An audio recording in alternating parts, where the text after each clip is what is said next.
Je rentre dans des crèches, je tue des bébés blancs, attrapez-les vite et pendez leurs parents. Et vous êtes sérieux? Qu'est-ce qui se passe dans votre tête, en fait? Alors, merci à Charlotte Dornelas, une fois de plus, d'avoir reçu ce rappeur Nick Conrad qui déverse sa haine de la France et des bébés blancs, manifestement. Et vous avez, alors bon, toute la clique de la LFI, de la gauche, qui vous disent que le racisme anti-blanc n'existe pas. Vous aviez eu, rappelez-vous, le fameux humoriste El Atraci, ou El Traci, je sais plus son nom, qui avait traité les personnes de guerre dans son spectacle en disant les sales guerres, que voilà. Et puis il y avait un guerre qui s'était fâché, justement, qui s'était levé, qui lui avait dit, ben moi je suis un guerre. Et puis ici il avait ri de lui et toute la salle avait ri. Et puis bon, le pauvre guerre, il est parti, il a quitté la salle. Bon, tout ça parce qu'il était entre nous. Et puis alors l'humoriste El Atraci là, il dit, ah, on n'est pas mieux entre nous là. Et puis toute la salle rigole. Bah oui, mais c'est ce qu'on appelle le communautarisme. Et ça, c'est pas... c'était une caméra cachée, si je puis dire, mais ça se passe tout le temps. Hein. Ça se passe tout le temps dans certains endroits très communautarisés. Vis-à-vis d'un humoriste qui s'est amusé à tenir des propos anti-blancs. Vous voulez parler de Mustapha El Atraci, c'est ça? Exactement, acclamé par son public. Mais je me doutais que vous alliez en parler. Oui, parce que je voulais vous en parler parce que je dois dire que je suis assez sidérée quand même de voir que dans notre pays, en France, tous les jours, on a un acteur, un humoriste ou une racaille sur les réseaux sociaux qui peut nous insulter de sale français, de sale guerre, de fin de race, espérer notre disparition comme si nous étions la Ligue de l'Humanité. Là, vous parlez. Ou les blancs ou je ne sais quoi ne sont pas bienvenus. Tout ce qui n'est pas maghrébin, on est entre nous. Ben ça s'appelle l'exclusion de l'autre et ça s'appelle bien du racisme anti-blanc. Bon, je ne sais pas comment vous voulez l'appeler. Mais enfin, selon Madame Mathilde Panot, ça n'existe pas, c'est un concept inventé par l'extrême D, évidemment. Quand vous entendez Charlotte Dornelas qui demande à ce monsieur Conrad, mais monsieur Conrad, la grand-mère que tu veux, ENC, culé, c'est la mienne. Les bébés blancs que tu veux suspendre, eh ben, ce sont les nôtres, c'est notre patrie. Alors lui dit, mais vous comprenez pas, c'est une métaphore. Vous n'allez pas au cinéma? Bon, bah, c'est une métaphore parce que moi, alors il dit bien, quand on a mon histoire, mon pauvre petit Conrad. Je vais vous expliquer comment j'arrive à écrire ces mots qui sont si durs. Ouais, j'aimerais bien savoir, ouais. Quand on a un vécu qui est le mien, quand on est dans un pays où on n'est pas forcément toujours accepté, toujours reconnu, Mais qui cherche la guerre, là, monsieur Conrad? C'est pas moi. Ah bon, non, mais attendez, vous voulez qu'on continue? Écartez-les pour passer le temps, divertir les enfants noirs de tout âge, petits et grands, fouettez-les fort, faites-le franchement, que ça pue la mort et que ça pisse le sang. C'est l'histoire du noir, madame. Qui cherche la guerre, là? Mais vous parlez au présent et là, vous voulez divertir des enfants noirs en pendant des blancs que vous mettez en scène par ailleurs dans votre clip. Ce dont il est question, madame, c'est que chacun se rende compte de l'histoire de l'autre. Ton histoire, c'est quoi? Alors oui, alors il va parler bien sûr de l'histoire de ses ancêtres, hein, pas la tienne, parce que toi, il t'est rien arrivé hein, personnellement. Donc la France doit payer ad vitam aeternam pour quelque chose. Encore une fois, c'est très suspect de penser qu'elle aurait commis. Enfin, de toute façon, on a bien compris, c'est l'homme blanc qui doit payer. C'est pas la France seulement, comme aux États-Unis, la pauvre Irina Zarutska. L'autre, une fois qu'il l'a voilà, comme vous savez ce qu'il a fait, rappelez-vous, elle s'est effondrée puis elle est plus de ce monde. Eh bien, il a dit, je l'ai eu cette blanche. Hein. Bon, ben voilà, monsieur Conrad, c'est ça. Je t'assure, je te conseille pas de lui confier ton bébé en babysitting. Hein. La traite qui a concerné les pays arabo-musulmans, hein, je lui rappelle juste comme ça, à savoir que elle a duré 13 siècles. La traite arabo-musulmane, oui, 13 siècles. Et là, là, c'était pas des blancs. Hein. et je peux t'assurer que les Africains, ils en ont bavé. Hein, avec tu vois ce que je veux dire. Bon, et puis bon, je peux te parler de l'Asie, je peux te parler de tout un tas de pays. Beaucoup c'est l'humain malheureusement, de nations se sont mal comportées. Je peux même te parler de la guerre entre les Hutus et les Tutsis. Hein. Je peux même aussi te parler du massacre entre Nigérians qui a lieu sur leur terre parce que certains veulent convertir les catholiques à la religion musulmane. Et à ce moment-là, tu as même Trump qui est intervenu et qui a fait une frappe chirurgicale qui a dit ça suffit. Mais bon, je peux t'assurer que oui, les peuples africains se torturent entre eux, hein, tu vois, c'est juste pour te dire. Parce qu'il y a du racisme à tous les niveaux, entre Africains, entre ceci, entre cela. C'est l'humanité, mon cher. Hein. Et puis il y a ce qu'a fait Adolphe aux Juifs notamment. Et puis Adolphe n'aimait pas non plus des personnes de couleur comme moi. Enfin bon, dans l'humanité, il y a des laideurs chez tous les peuples. D'accord? Voilà, c'est juste pour te dire ça. Alors que tu t'en prennes absolument au bébé blanc de Charlotte Dornelas ou à sa grand-mère. Bon, bref. Alors quant à Mathilde Panot, c'est comme Manon Aubry, tout ça. À LFI, ça nie le racisme anti-blanc. Mais je veux juste te dire... Monsieur Bilongo, je vais te dire un truc, il est au sein de votre parti, et vous avez vu la déclaration qui a été faite récemment. Monsieur Bilongo, il a une certaine haine, des Blancs, donc je dis ça juste à Madame Mathilde Panot, au sein de votre parti, il y a des personnes qui sont dites racisées, enfin, que vous dites racisées, qui ne vous aiment pas trop. Je vous dis ça comme ça, voilà, donc au sein du parti, je pense qu'il y a une grosse division. Alors Madame Obono, c'est pareil, Madame Obono, s'il n'y a pas un noir sur la photo, elle pète un plomb.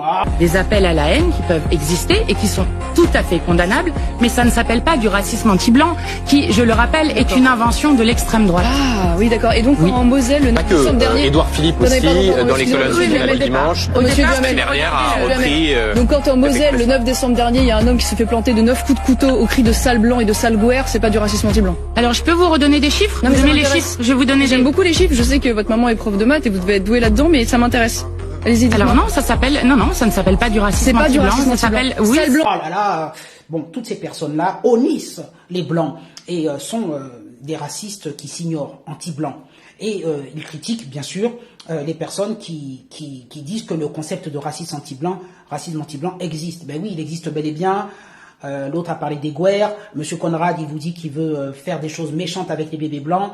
Et je pourrais vous en citer. Il y a Madame Zaroutska qui a reçu, comme vous le savez, et qui est plus de ce monde, par une personne donc racisée, comme on dit, parce que, voilà. Et la liste, elle est Thomas Crépol et compagnie. La liste est très longue. Mais à part ça, il peut pas y avoir de haine des blancs. Et vous savez pourquoi il peut pas y avoir de racisme anti-blanc, de racisme anti-blanc, de haine? Tout simplement parce que le blanc, c'est l'éternel bourreau, et les racisés sont des éternelles victimes. Et comme il y a une sorte de suprématie chez les blancs, c'est-à-dire que les blancs, comme ils sont considérés, ou ils se considèrent comme une race supérieure, eh bien, ils ne peuvent pas être victimes de racisme. Voilà, c'est eux les méchants, ce sont eux qui persécutent les autres, parce que ce sont eux les privilégiés. Et j'ai envie de vous dire, pour les personnes qui ne croient pas au racisme anti-blanc, elles font un complexe face aux blancs en se disant elles sont des personnes privilégiées.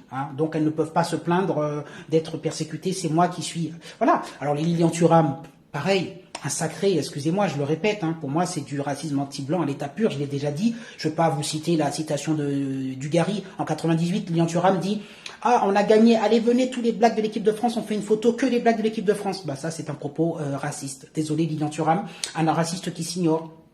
Même pas parler de son fils, pareil, qui a des propos limites aussi, mais qui se tait parce qu'il veut rester en équipe de France. Bah oui, parce que tu aurais eu en 98 Dugarry qui dit venez les blancs de l'équipe de France, Barthez, Petit, Emmanuel Petit, moi Dugarry qui suis blanc, et puis je sais pas quel autre blanc, il y avait Bogossian, et il y avait je sais pas quel autre blanc, Laurent Blanc. Venez, on ne fait une photo qu'avec les blancs de l'équipe de France. Ah, là t'aurais eu Lilian Thuram qui aurait fait scandale et qui aurait dit vous êtes des racistes. Bah oui, mais toi tu fais la même chose. J'aimerais, moi, avoir un entretien avec Lilian Thuram et lui demander de répondre à cela, mais personne ne va jamais le questionner là-dessus. Donc les racistes anti-blancs sont des personnes qui s'ignorent. Donc voilà, oui, le racisme anti-blanc existe, honte à ces personnes qui le nient. Merci à Marion Maréchal de rappeler à Mathilde Panot la réalité. Merci à Charlotte Dornelas de rappeler à cet homme qui, la France lui a tout donné, lui donne tout et tout, mais qui continue en permanence de détester le pays qui l'accueille, qui lui donne tout, et qui détestera les Blancs jusqu'à son dernier jour. À monsieur Nick Conrad, voilà. Et quant à monsieur El Atrassi, là, l'humoriste, bon... Il s'est terré dans un coin, on n'entend plus parler de lui depuis qu'il y a eu cette polémique au sujet des guerres. Voilà. Est-ce que vous êtes d'accord avec moi? Alors, si vous êtes d'accord avec moi, vous pouvez acheter le t-shirt. Je suis assez con pour voter Reconquête. Mais alors, regardez, j'ai une petite surprise. Regardez, ça c'est quoi ça? Oh là là, c'est magnifique. Alors, je vous montre ce que c'est. Ça, c'est mon nouveau mug. Il est très grand, vous voyez. Alors, je suis assez con ou assez conne pour voter Reconquête. Voilà. Ou RN, Vous savez, vous avez le RN et le Reconquête. Alors, vous trouvez ça sur la boutique. Franchement, il est super beau, Vous voyez, j'ai reçu. Mais vous avez aussi des tasses, parce que là, avec ce fameux slogan, je suis assez con pour voter Reconquête. Et cette tasse, figurez-vous, ne coûte que 9 €. Alors voilà, vous pouvez vous équiper pour vous préparer, pour lutter contre justement toutes ces choses, toutes ces personnes de la bien-pensance qui veulent nous faire croire, notamment, que le racisme anti-blanc n'existe pas, et tous ces mensonges que vous connaissez, à savoir qu'il n'y a pas de problème en termes d'invasion migratoire, que le vivre ensemble fonctionne bien. C'est ce que nous dit Madame Manon Aubry en permanence, toute la LFI d'ailleurs nous dit cela. il faut à un moment donné se mobiliser. Et se mobiliser, c'est aussi peut-être porter des articles en disant moi j'assume. Voilà. Comme ça, on va dire à Madame Laetitia Casta, l'actrice, ainsi que Monsieur Souchon, le chanteur. Que chacun apprenne à se connaître à travers la différence de l'autre. Que chacun c'est pas une chanson historique, là, vous parlez à l'impératif. Madame, c'est la distorsion de la réalité. C'est comme du Salvador Dali. C'est apporter quelque chose. Mais vous savez que dans la réalité, ça existe, ça, aujourd'hui, en fait. C'est-à-dire? Il y a des gens qui meurent en fait dans ce pays. Il y a des gens qui meurent, mais personne n'a été. Il y a des gens qui la baisent la France jusqu'à l'agonie, comme vous dites. Il y en a qui l'ont fait. Il y a des gens qui sont morts récemment dans ce pays-là, tout simplement parce qu'ils étaient français, parce qu'on voulait viser la France. Vous savez ça quand même. Renaud a chanté des gens qui. Arrêtez de vous échapper là. Vous avez été bien préparé, mais là c'est pas possible en fait. Assumez vos propos. Madame, j'assume mes propos. En plus, vous avez dit à la sortie du tribunal, vous dites quoi? Je ne reviens pas sur ce que j'ai dit, je ne le regrette pas, je le pense vraiment. Qu'est-ce que vous pensez vraiment? Quand vous dites je le pense vraiment, je ne regrette rien, qu'est-ce que vous pensez vraiment qu'il faut pendre les blancs, vraiment? Je pense réellement qu'il faut avoir cette discussion, qu'il faut avoir cette conversation de l'histoire commune que nous partageons. Je représente cette France, comme je vous l'ai dit. Je suis né ici, mais venant d'ailleurs. Je suis noir, je suis un métis à la peau foncée, en fait. Ma langue maternelle, celle que je manipule le mieux, c'est le français. Mais j'ai une origine africaine. Mais c'est vous qui vous renvoyez à... Vous voulez vraiment être reconnu avec ces paroles-là? Excusez-moi, mais moi, je vais vous parler... Je vous demande de prendre le temps d'écouter l'album. Je vous demande de prendre le temps d'écouter le bourdonnement des colibris, qui explique mon histoire. C'est très poétique. Est-ce que je peux... Non, mais attendez. Allez-y. Juste sur une chose. Vous me dites depuis tout à l'heure, vous nous dites depuis tout à l'heure, je suis français, je suis né dans ce pays. J'imagine qu'on est à peu près de la même génération. Peut-être. Voilà. Alors, moi aussi, je suis française, je suis née dans ce pays, voyez-vous. Et quand j'entends « j'ai baisé la France jusqu'à l'agonie, cet hexagone, j'encule sa grand-mère », en fait, la grand-mère de cet hexagone, c'est la mienne. Qu'on est suffisamment con, effectivement, et Madame Casta, elle veut quitter la Suisse, et bien on dit Laetitia, casse-toi. Voilà, Laetitia, casse-toi. Ça marche bien, ça aussi, hein. Elle veut quitter la France, pas la Suisse. Elle veut peut-être aller en Suisse ou peut-être aller... voilà, donc Laetitia, casse-toi.